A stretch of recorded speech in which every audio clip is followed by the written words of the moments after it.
Yo, what's good YouTube? And I am back with another reaction video. And we got the best Larry Bird story ever told. This is a new one I found, man, at a time when I was off. So, you know, I'm definitely got to react to it. But, yeah, hope everybody's having a good day and a night wherever you at, man. Definitely appreciate all the love and support y'all been showing me. I know I've been gone, but we definitely back in the mix, man. We back in the flow. Shout out to everybody, man. Got shout outs coming, got full games coming. Definitely got a lot of videos coming. And yeah, that's about it, man. I definitely also want to say that I gotta definitely gotta give a special video and shout out to Carmelo Anthony, because I heard he retired, so I definitely gotta do that video. So yeah, that's about it. But let's get straight into this video, man.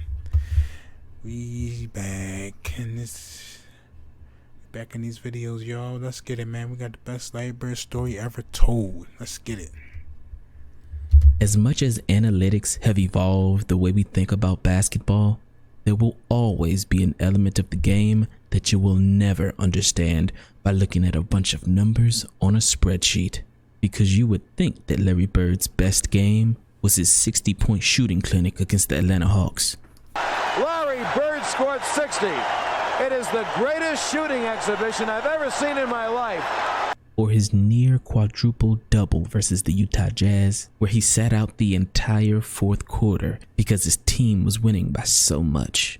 I remember one night in Utah, Larry had a triple double and he had 9 steals. So you could get a quadruple double, which never happens. There's only been a couple in NBA history.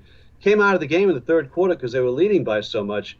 I ran down to the other end where he was sitting on the bench. I said, "Hey, get back out there. You could get a quadruple double. It's only been done like twice in history." He said, "Get the hell out of here, Scoop. I don't care about that." Larry Bird finished that game with 30 points, 12 rebounds, 10 assists, and 9 steals. One steal away from a quadruple double, because padding his stat sheet just for the sake of doing it was beneath him.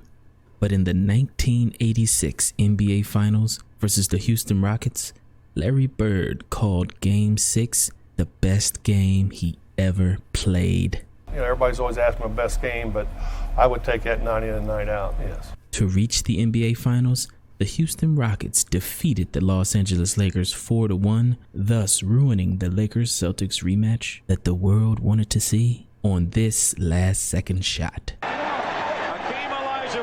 Been ejected, so has Mitch Kupchak. McRae will inbound, 1 second on the clock. Sampson. It goes, it's over. A miraculous shot by Ralph Sampson.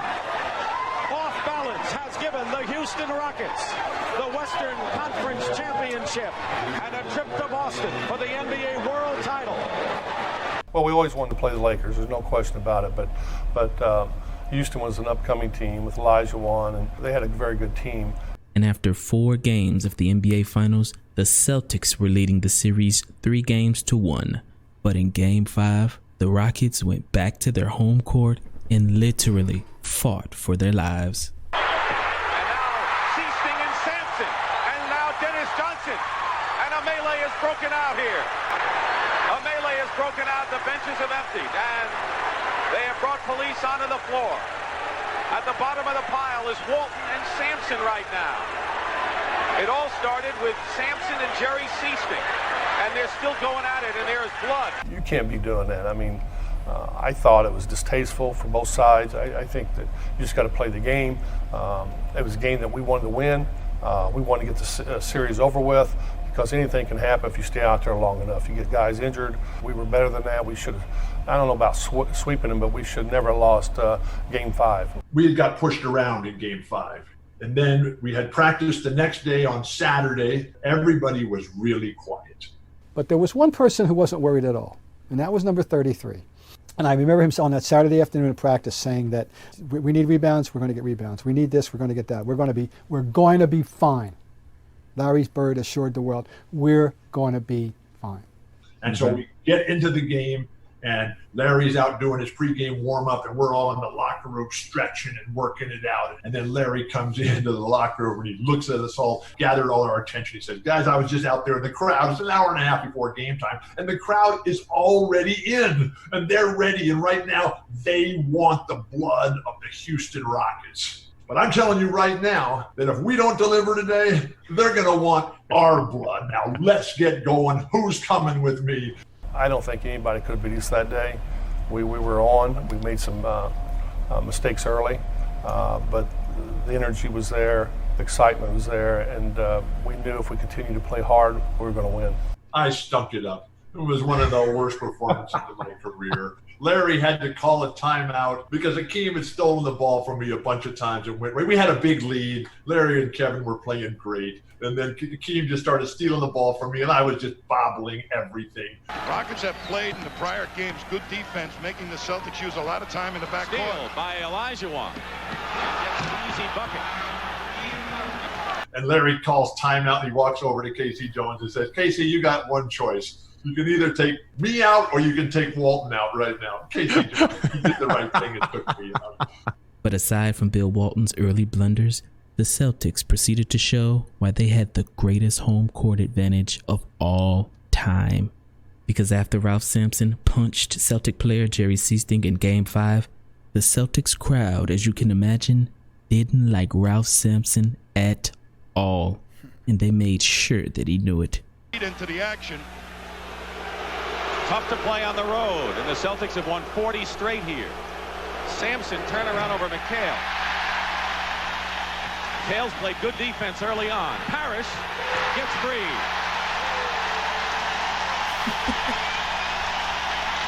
And there was this one elderly woman who was maybe 5 feet tall and maybe weighed 80 pounds. And she had a front row courtside seat, and she brought a sign that was bigger than she was. And she said, hey, Ralph, and she's referring to the big fight with Jerry Seasting, who was a little tiny guy himself. And she goes, hey, Ralph, I'm 5 feet tall and 92 years old.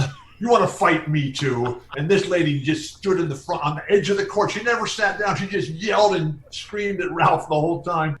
Boston only lost one game at home that entire season, in part because of that Celtics home crowd, but mainly because Larry Bird was the best player on the planet. And in Game 6, he showed exactly why. What did we get on that Sunday afternoon? We got what Larry Bird maintains to this day was the game in which he was, and I quote him, most prepared ever to play. All I know is this: prepared, whatever degree he says he was, it was one of the greatest individual performances. I think it may have been his greatest game. McRae on Bird. Step back shot. Thompson gave up the good low post position. Danny Ainge missing. McHale and Bird underneath. Here's Bird. And a basket. It was spectacular. He's grabbing it over two big centers like that. Crazy, bro. Because in a game of a lot of winners of the genetic lottery, I mean, you had Akeem, you had Ralph, who were just brilliant. You had Kevin McHale, you had the Chief, and here was Larry. Larry got every rebound. Larry made every steal. He made every pass. He just literally did everything and made the rest of the world seem inconsequential. Shooter in the series. McHale. Sampson tried to overplay and got burned. Bill Walton said number 33 had gone out and painted the perfect Larry Bird masterpiece. And it wasn't even about the numbers. It was about his effort on both ends of the floor. A seemingly lost art for superstars of today. He was all over the court, double teaming and getting back to his assignment, in the passing lanes, forcing turnovers left and right, and diving for every loose ball. But the moment that best describes his effort that night was when he dove on the floor and forced a jump ball against 7-foot Hall of Fame center Hakeem Olajuwon. And without batting an eye, Larry Bird, who wouldn't impress anybody with his jumping ability, did this. But Bird has that savvy and the timing, and the Celtics have it. He got a jump ball against Olajuwon. Now, he can't do that, but he did it, okay? He was omnipresent defensively. He anticipated where they wanted the ball. He was like a one-man zone, quite frankly. He was going crazy, but he was everywhere. Nothing is impossible, man. Nothing is impossible. Don't ever believe and think you can't do nothing, man. There's a lot of people who hold themselves back. Anything is possible. Right into the hands of Bird. There's a 4-on-1 break for the Celtics. And Ainge. Michael Jordan summed it up perfectly when he was told to list Larry Bird's weaknesses. MJ said, "Larry Bird can't jump and he's not that quick, but he makes up for it by using his head, analyzing the opponent. It makes him better than the competition. Consequently, he doesn't have a weakness." And Wiggins fighting Bird, who feeds McHale. Being in the arena for that game and the way he played and how he was just everywhere on the court, like a free safety, just a freaking maniac for 3.5 quarters. And you look at the numbers and it's like 29, 10, and 12, something like that. But it wasn't like he didn't shoot lights out. His PER wasn't the best of any Bird performance. But, like, I've never seen anybody have an imprint on that game scoring less than 30 points. Fairly well, Dick, but Peterson may have nightmares guarding Larry Bird. What a pass to McHale. That's Larry Bird. Vintage Larry Bird. Outside shot is missed by Robert Reed. Ainge to Bird, pulls up at the line. Level finds an opening, try to change hands. Here's Bird, 3-on-1 Boston. Pass back, Bird.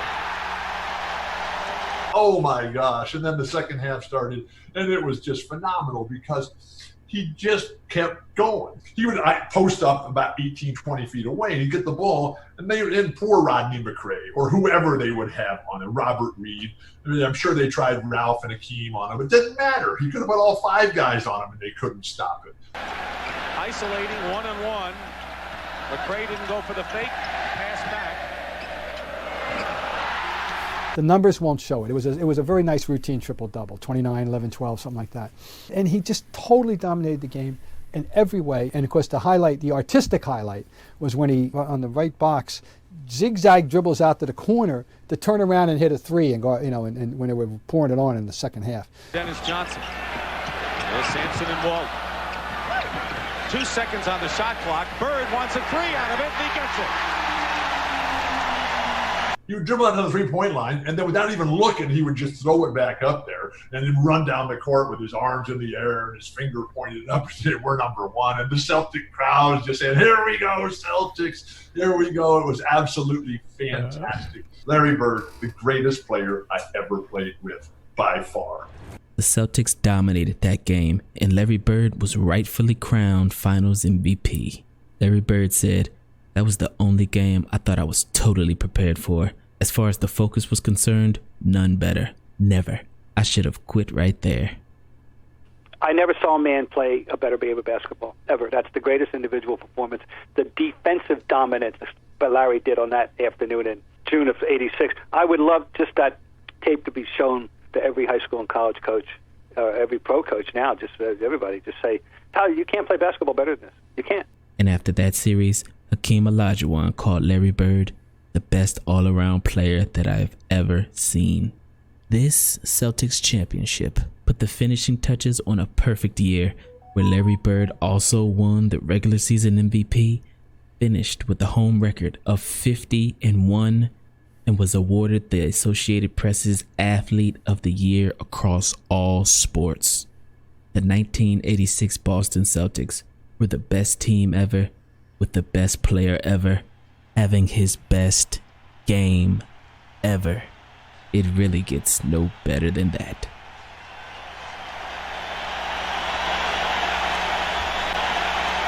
All year and win 50 and lose only 1 on the parquet floor.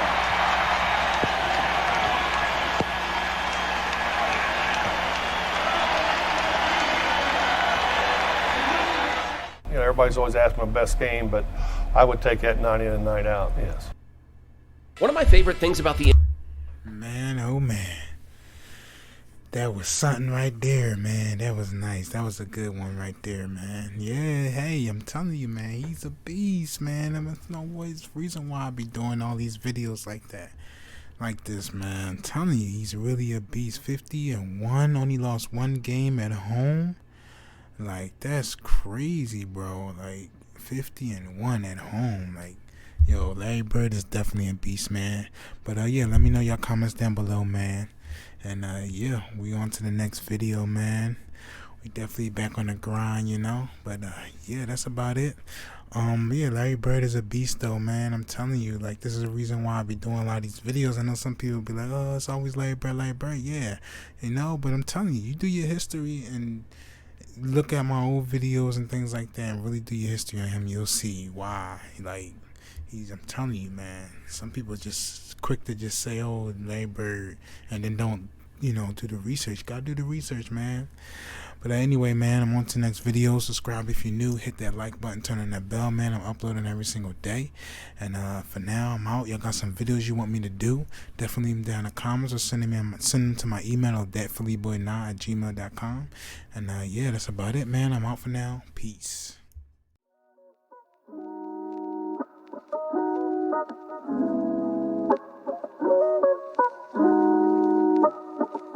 Thank you.